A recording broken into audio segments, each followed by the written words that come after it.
नमस्कार। ज्योतिषीय श्रृंखला की इस कड़ी में आपका हार्दिक स्वागत है।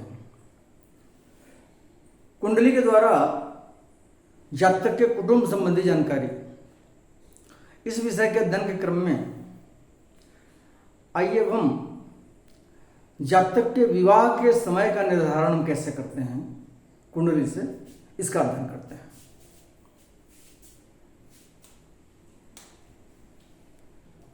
पहला सूत्र है लग्नेश और सप्तमेश के स्फुट को जोड़ लेने से जो राशियादि होती है, उस राशि अंश कला पर जब गोचर का बृहस्पति आता है तो उसी समय जातक का विवाह संभव होता है। लग्न का स्वामी और सप्तम भाव का स्वामी, ये दोनों का स्पष्ट, लग्नेश का स्पष्ट और सप्तमेश का स्पष्ट। जब हम कुंडली बनाते हैं तो ग्रह स्पष्ट करते हैं, भाव स्पष्ट करते हैं, तो उसी में से लग्नेश और सप्तमेश का ग्रह स्पष्ट जब हम जोड़ेंगे तो जो राशि इत्यादि आती है,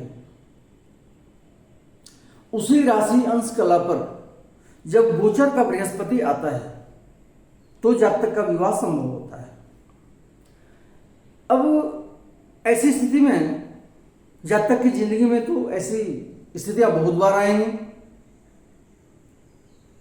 तो इसके लिए हमको देखना होगा कि क्या जातक विवाह करने की स्थिति में है, विवाह करने को तत्पर है, उद्यत है, या उसकी वैसी अवस्था है या वैसी सामाजिक परिस्थितियां हैं। क्योंकि ऐसा है कि जब गोचर का बृहस्पति उस राशि में आवे, उस राशि अंश कला पर, उस समय बालक जो है पालने में झूल रहा हो या 5-7 वर्ष का हो, जो विवाह के लिए कतई उपयुक्त नहीं है, तो सभी संभावनाओं पर विचार करने के बाद ही हम निर्णय पर पहुंचेंगे कि वो समय कब आएगा जब उस राशि अंश कला पर बृहस्पति गोचर का पहुंचेगा। अगला सूत्र है जन्मकालिक चंद्रमा जिस राशि में हो, उसके स्वामी के स्फुट को अष्टमेश के स्फुट में जोड़ने पर जो राशियादि आती है, उस राशि अंश कला पर जब गोचर का बृहस्पति आता है तो उस समय जातक का विवाह होना संभव होता है। कुंडली में चंद्रमा जिस राशि में स्थित हो, उस राशि का स्वामी, उस राशि के स्वामी का स्पष्ट और अष्टमेश का स्पष्ट, अष्टम भाव के स्वामी का स्पष्ट, ये दोनों को जोड़ने पर जो राशि इत्यादि आती है, उस राशि अंश कला पर जब गोचर का बृहस्पति आता है तो जातक का विवाह संभव होता है। अगला सूत्र है सप्तमेश जिस राशि और नवांश में हो, उन दोनों के स्वामी में से जो बली हो, उसके दशा काल में जब गोचर का बृहस्पति सप्तमेश स्थित राशि के त्रिकोण में जाता है, तब जातक का विवाह होना संभव होता है। सप्तम भाव का स्वामी जिस राशि में हो, पहले हम देखेंगे कुंडली में सप्तमेश किस राशि में है और सप्तमेश किस नवांश में है, किस राशि के नवांश में है। उन दोनों में, दोनों के स्वामी, सप्तमेश जिस राशि में है उस राशि का स्वामी और सप्तमेश जिस राशि के नवांश में है उसका स्वामी, उन दोनों ग्रहों में जो बली ग्रह हो, उसके दशा काल में, उन दोनों ग्रहों में जो बली ग्रह हो, उसकी जब महादशा चल रही हो, उस समय जब गोचर का बृहस्पति सप्तमेश स्थित राशि, सप्तम भाव का स्वामी जिस राशि में स्थित है, उस राशि से त्रिकोण में जब गोचर का बृहस्पति पहुंचता है, तब जातक का विवाह संभव होता है। कब? जब सप्तमेश जिस राशि में है उसका स्वामी और सप्तमेश जिस नवांश में है उसका स्वामी, दोनों में जो बली ग्रह हो, उसकी जब महादशा हो, शायद टाइम का निर्धारण यह होगा कि उन दोनों में जो बली है उसकी जब महादशा चल रही हो, उस समय जब सप्तमेश जिस राशि में स्थित है उस राशि से त्रिकोण में, जब पंचम, उस राशि से त्रिकोण में अर्थात पंचम स्थान में या नवम स्थान में जब गोचर का बृहस्पति आता है, तब जातक का विवाह संभव होता है।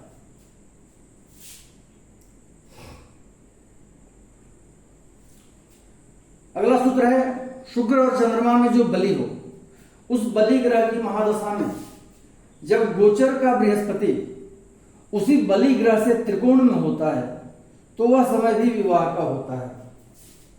शुक्र में और चंद्रमा में जो बलि हो, उस बलि ग्रह की महादशा जब आती है, तब जब गोचर का बृहस्पति उस बलि ग्रह से वह बलि ग्रह कुंडली में जहां पर स्थित है उससे त्रिकोण में जब गोचर का बृहस्पति पहुंचता है, तब जातक का विवाह होना संभव होता है। पांचवें सूत्र में 3 स्थितियां बताई गई हैं। जब लग्नेश गोचर के अनुसार सप्तम स्थित राशि में आता है, लग्न स्थान का स्वामी जो होगा वो गोचर के अनुसार सप्तम भाव में जो राशि स्थित है उस राशि में अपना संचरण करेगा, पहली स्थिति। दूसरी स्थिति, जब गोचर का शुक्र या सप्तमेश, गोचर का शुक्र या सप्तम भाव का स्वामी लग्नेश की राशि या लग्नेश के नवांश की राशि से त्रिकोण में आता है। लग्नेश जिस राशि में स्थित है उस राशि में, या लग्नेश जिस नवांश में है उस राशि से, इन दोनों से जब त्रिकोण में आता है। और तीसरी स्थिति क्या है, सप्तम ग्रह, सप्तमस्थ ग्रह, सप्तम भाव में जो स्थित ग्रह है या सप्तम पर जो दृष्टि डालने वाला ग्रह है, इन तीनों स्थितियों में से कोई भी स्थिति जब बनती है तो जातक का विवाह संभव होता है। अगला सूत्र है, यदि सप्तमेश शुक्र के साथ बैठा हो तो सप्तमेश की दशा अंतर्दशा में जातक का विवाह संभव होता है। पहला सूत्र इसमें यह सन्निहित है कि सप्तमेश कुंडली में यदि शुक्र के साथ बैठा हो, सप्तम भाव का स्वामी, तो सप्तमेश की जब दशा या अंतर्दशा आती है तब जातक का विवाह संभव होता है। यदि यह भी संभव नहीं है, मान लीजिए यह स्थिति संभव नहीं है, तो दशमेश और नौमेश की दशा अथवा अंतर्दशा में भी विवाह होना संभव होता है। कुंडली में दशम भाव का स्वामी और नवम भाव का स्वामी, इनकी जब दशा अंतर्दशा आती है उस समय भी जातक का विवाह होना संभव होता है। यदि किसी कारणवश संभव नहीं हो तो सप्तमेश के साथ जो ग्रह बैठा है या सप्तम स्थान में जो ग्रह बैठा है, सप्तम भाव के स्वामी के साथ जो ग्रह बैठा है या सप्तम स्थान में जो ग्रह बैठा है, उन ग्रहों की दशा या अंतर्दशा में जातक का विवाह संभव होना होता है। यदि यह भी संभव नहीं है तो द्वितीय जिस राशि में बैठा हो, द्वितीय भाव का स्वामी जिस राशि में स्थित हो कुंडली में, उस राशि के स्वामी के दशा अंतर्दशा में भी विवाह होना संभव होता है। ये 4 स्थितियां बताई गई है। समय के अनुसार हम देखें कौन सा समय इसमें एक्यूरेट बैठ रहा है। जब ये दशा अंतर्दशा आएगी, जातक शादी करने की स्थिति में होगा या शादी करने के लायक होगा, सामाजिक परिस्थितियां उसको अलाउ करेंगी, तो हम उसमें निर्धारण करेंगे कि कौन सा सूत्र इसमें फिट बैठता है। इस पर बहुत गहनता से विचार करने की जरूरत है। अगला सूत्र है, शुक्र, चंद्रमा और लग्न से सप्तमाधिपति की दशा में भी विवाह संभव होता है। कुंडली में शुक्र जहां बैठा है वहां से सप्तम स्थान और उसका स्वामी, लग्न का सप्तम स्थान उसका स्वामी, और चंद्रमा से जो सप्तम स्थान है उसका स्वामी। ये सप्तमाधिपति, शुक्र से सप्तमाधिपति, शुक्र से सप्तम स्थान का स्वामी, या लग्न से सप्तम स्थान का स्वामी, या चंद्रमा से सप्तम स्थान के स्वामी के दशा अंतर्दशा में जातक का विवाह होना संभव होता है। जातक के विवाह से संबंधित, विवाह के समय के निर्धारण से संबंधित कुछ अन्य सूत्रों के साथ हम पुनः अगले वीडियो में उपस्थित होंगे। नमस्कार।